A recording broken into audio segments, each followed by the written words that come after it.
South Africa के खिलाफ test series में व्हाइट वॉश होने के बाद भारतीय टीम ने साउथ अफ्रीका को वनडे सीरीज में करारा जवाब दे दिया। वनडे सीरीज में जीत हासिल करते हुए भारत ने दिखा दिया कि वे विश्व की नंबर 1 टीम है। इस सीरीज जीत के बाद साउथ अफ्रीका के कप्तान बाबूमा भौखला गए हैं, जिसके बाद उन्होंने चौंका देने वाले बयान दिए। तो बाबूमा ने क्या कुछ कहा है उसका वीडियो हम आपको जरूर बताएंगे। उसके लिए वीडियो को अंत तक जरूर देखें और अगर आप भी भारत के इस बदलते हुए रुख से खुश हो तो वीडियो को एक लाइक जरूर करें। दोस्तों, आज भारत और साउथ अफ्रीका के बीच सबसे अहम मुकाबला खेला गया। आज दोनों के बीच तीसरा वनडे मुकाबला खेला गया, जहां सीरीज 1-1 से बराबर थी। अब सीरीज जीतने के लिए दोनों टीमें टॉस जीतकर अपनी जी जान लगाने के लिए तैयार थी। जहां आज पूरे 2 साल के बाद किसी भी भारतीय टीम ने टॉस जीता था। आज के एल राहुल ने टॉस जीतकर पहले बॉलिंग करने का फैसला किया और यह फैसला भारत के लिए शानदार रहा, क्योंकि पहले ही ओवर में अर्शदीप सिंह ने रॉन रिकल्टन को चलाकर भारत को पहली सफलता दिला दी। हालांकि इसके बाद डिकॉक और तब बाबूमा ने भारत को परेशान किया। दोनों ने भारतीय गेंदबाजों के पसीने छुड़ा दिए। खासकर डिकॉक को आज पहले 2 मैच में फ्लॉप होने का बदला ले रहे थे। देखते ही देखते स्कोर 100 के पार जा पहुंचा। दोनों के करीब 100 से भी ज्यादा रनों की पार्टनरशिप बन चुकी थी। भारत को यहां विकेट लेने की सख्त जरूरत थी। अगर यह पार्टनरशिप नहीं टूट पाती तो साउथ अफ्रीका 300 से भी ज्यादा रन बना लेता और फिर इस पार्टनरशिप को तोड़ने की जिम्मेदारी जडेजा ने निभाई। जडेजा ने 21 ओवर में ओबामा को 48 रन पर भारत को दूसरी सफलता दिला दी। लेकिन सबसे बड़ा विकेट डिकॉक का था, क्योंकि उन्होंने अपना शतक भी पूरा कर लिया था। साउथ अफ्रीका 150 रन बना चुका था, लेकिन फिर 29वें ओवर में प्रसिद्ध कृष्णा ने कमाल किया और ब्रिज को 24 पर LBW आउट करके वापस भेज दिया। वो यही नहीं रुके, उसी ओवर में प्रसिद्ध ने एडम मार्करम को सिर्फ 1 रन पर पवेलियन का रास्ता दिखा दिया। प्रसिद्ध आज पिछले मैच में खराब प्रदर्शन को सुधार करने के लिए आए थे और वह इसमें कामयाब भी हो रहे थे, क्योंकि इसके बाद प्रसिद्ध ने सेट बल्लेबाज डिकॉक को वापस भेजकर भारत को एक और सफलता दिला दी। हालांकि डिकॉक 106 रन बना चुके थे, लेकिन भारत ने गेंद में वापसी की। 114 रन पर साउथ अफ्रीका सिर्फ 1 विकेट खोई थी, लेकिन देखते ही देखते 199 पर आधी टीम पवेलियन में थी। 32 ओवरों का खेल हो चुका था। साउथ अफ्रीका के पास अभी भी 18 ओवर हाथ में थे। भारत की यही उम्मीद थी कि बचे हुए 5 विकेट भी जल्द से जल्द आउट करके साउथ अफ्रीका को 300 के अंदर रोका जाए और भारतीय गेंदबाज गिर के इसमें कामयाब भी रहे। डी ब्रोविक्स और मार्को यानसन को कुलदीप यादव ने क्रीज पर टिकने ही नहीं दिया। दोनों ने जल्द पवेलियन भेजकर भारत को साउथ अफ्रीका के 7 विकेट झटक लिए। इस समय साउथ अफ्रीका 335 पर थी। कुलदीप यादव यही नहीं रुके, उसके बाद उन्होंने और 2 विकेट झटके और आखिर विकेट प्रसिद्ध के झटक कर पूरी तरीके से साफ कर दिया कि अफ्रीका की टीम को अपने 50 ओवर भी खेलने नहीं दिए और सिर्फ 47.5 ओवर में ही ऑल आउट करके सिर्फ 270 रन पर सिमेट दिया। भारत के लिए प्रसिद्ध कृष्णा और कुलदीप यादव ने 4-4 विकेट लिए, तो वहीं अर्शदीप और जडेजा ने 1-1 विकेट लिए। भारत को जीत के लिए 271 रन बनाने थे। वहीं भारत जब इस स्कोर को चेज करने के लिए मैदान में उतरा तो यही उम्मीद थी कि जायसवाल और रोहित शर्मा एक बड़ी पार्टनरशिप बनाए और दोनों ने वही किया। दोनों भारतीय सलामी बल्लेबाजों ने साउथ अफ्रीका की टीम को शुरू से ही परेशान कर दिया। पावर प्ले के अंत तक दोनों ने कोई विकेट नहीं गंवाए और 48 रन बना चुके साउथ अफ्रीका की टीम को समझ में ही नहीं आ रहा था कि इन दोनों को रोका कैसे जाए। रोहित और जायसवाल तो ऐसे बल्लेबाजी कर रहे थे मानो वह टेस्ट सीरीज का हारने का बदला ले रहे हो और दोनों ही बड़े आराम से रन बना रहे थे, चौके लगा रहे थे और साउथ अफ्रीका की टीम सिर्फ देखते ही रह गई। बैटिंग इतनी शानदार थी कि रोहित शर्मा और जायसवाल दोनों ने अपना 50 बड़े आसानी से पूरा कर लिया।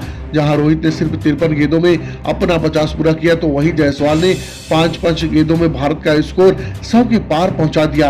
मैच पूरी तरीके से भारत के पक्ष में आ चुका था। साउथ अफ्रीका के कप्तान बाबूमा को समझ में नहीं आ रहा था कि यह पार्टनरशिप को कैसे तोड़े। जायसवाल और रोहित पूरी तरीके से सेट हो चुके थे, भारत की जीत की तरफ आगे बढ़ रहा था। 25 ओवरों का खेल हो चुका था और भारत बिना विकेट गंवाए 150 रन बना चुकी थी। दोनों अपने शतक की ओर बढ़ रहे थे, लेकिन 26वें ओवर में महाराजा ने भारत को पहला झटका दे दिया।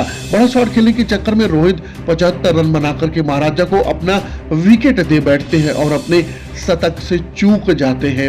155 रन पर भारत को पहला झटका लगा, लेकिन इसके बाद जायसवाल अभी भी क्रीज पर थे और उन्होंने अपना शतक मिस नहीं किया और बड़े आसानी से अपना शतक भी पूरा कर लिया। भारत का स्कोर 200 के पार जा चुका था। यहाँ से भारतीय टीम की कोई गलती नहीं की और बड़े आसानी से इस मैच को अपने नाम कर लिया। वहीं जीत के साथ ही भारत ने इस वनडे सीरीज को भी अपने नाम कर लिया है। वहीं दोस्तों सीरीज में हारने के बाद भारत और शानदार जीत के बाद कप्तान बाबूमा भौंकला गए और चौंका देने वाले बयान दिया। तो बाबूमा ने बात करते हुए कहा, सबसे पहले तो मैं भारत की जीत की बहुत बहुत बधाई देना चाहता हूं। आज इस तरीके का खेल का नियंत्रण अपने हाथ में लिया, उसने हमें बार बार याद दिलाया कि क्या उन्हें दुनिया का नंबर 1 टीम क्यों कहा जाता है। इस पूरी सीरीज में भारत ने जिस स्तर का क्रिकेट खेला है वह वाकई में असाधारण है। आज के मैच की बात करें तो हमें लगा कि टेस्ट सीरीज में 2-0 की जीत से हम इस गति को आगे और भी जारी रखेंगे, लेकिन सच कहूं तो वही आत्मविश्वास हमारे लिए घमंड था। हम भूल गए सफेद गेंद का फॉर्मेट अलग सोच, अलग तैयारी और अलग तीव्रता मांगता है, और दूसरी तरफ भारत जैसी टीम हो तो अपनी क्षमता का 100% देना ही पड़ता है। भारत ने पहले बॉलिंग में जिस अनुशासन का प्रदर्शन किया वह वाकई सीखने लायक है। शुरुआत में डिकॉक और मैंने एक अच्छी साझेदारी की और एक समय तो ऐसा लगा कि हम अपनी आसानी से 300 से ज्यादा स्कोर बना लेंगे, लेकिन भारत की कुछ ऐसी और भी गेंदें थी जो कभी मैच से बाहर नहीं होते। रविंद्र जडेजा ने साझेदारी तोड़ी, फिर प्रसिद्ध कृष्ण ने हमें रोक कर छोड़ दिया, कुलदीप यादव ने तो कमाल ही कर दिया, उनके स्पेशल ने हमें पीछे धकेल दिया। एक समय 114 पर एक विकेट पर थे और अगले ही 5 पल 199 पर 5। यही भारत की खासियत है, वो मैच का मोमेंटम पल भर में बदल देते हैं। अब बल्लेबाज की बात करें तो आज जो रोहित शर्मा और यशस्वी जायसवाल ने किया उसने हमें साफ तौर पर बता दिया कि हमारी तैयारी बहुत अधूरी है। रोहित ने जिस तरह शुरुआत की वह विशुद्ध क्लास थी, उनका हर शॉट में टाइमिंग, प्लेसमेंट और अनुभव झलक रहा था। यह देखकर कोई भी समझ सकता था कि वह सिर्फ रन ही नहीं बना रहे थे बल्कि एक स्टेटमेंट दे रहे थे कि वह अभी भी सफेद गेंद के सबसे बड़े खिलाड़ी हैं।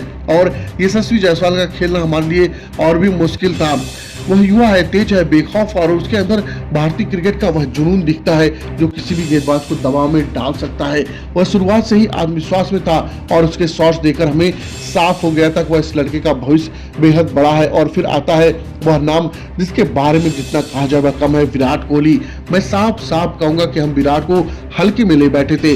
हमने सोचा कि वह क्रिकेट से बाहर थे तो शायद फॉर्म थोड़ा नीचे हो, लेकिन हमें पता होना चाहिए था कि किंग कोहली कभी फॉर्म से बाहर नहीं होते, वे बस थोड़ा शांत हो जाते हैं और फिर दोगुनी ताकत से वापस आते हैं। इस सीरीज में उन्होंने 2 शतक लगाए और उन 2 शतकों से हमें अच्छा समझा दिया कि क्यों उनको किंग कोहली कहलाते हैं। ऐसे खिलाड़ी आपको हर रोज नहीं मिलते, वह सिर्फ भारत ही नहीं बल्कि विश्व क्रिकेट के सबसे अनमोल धरोहर है।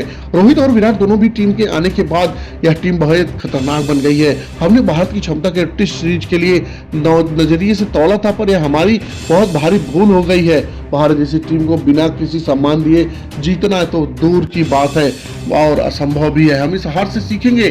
भारत ने आज जिस अनुशासन, संतुलन और आत्मविश्वास के साथ क्रिकेट खेला वह किसी भी टीम के लिए प्रेरणा है।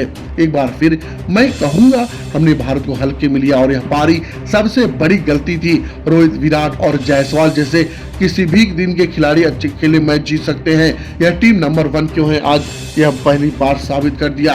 इस टीम को स्पेशल वनडे फॉर्मेट में हराना बहुत मुश्किल है, खासकर जब टीम में रोहित शर्मा और विराट कोहली हो। आज भारत ने गेंद से प्रदर्शन किया और बल्ले से भी। पिछले मैच में हमने 350 से भी ज्यादा रन चेस किए थे, लेकिन आज हम 300 भी नहीं कर पाए। इस सीरीज में हमें काफी कुछ सिखाया है। अगर आगे T20 में हम भारत को हल्के में लेने की गलती नहीं करेंगे। दोस्तों, आप भारत को सीरीज पर जीत का हक किसको मानते हो कमेंट करते हुए जरूर बताइए। बहुत बहुत धन्यवाद।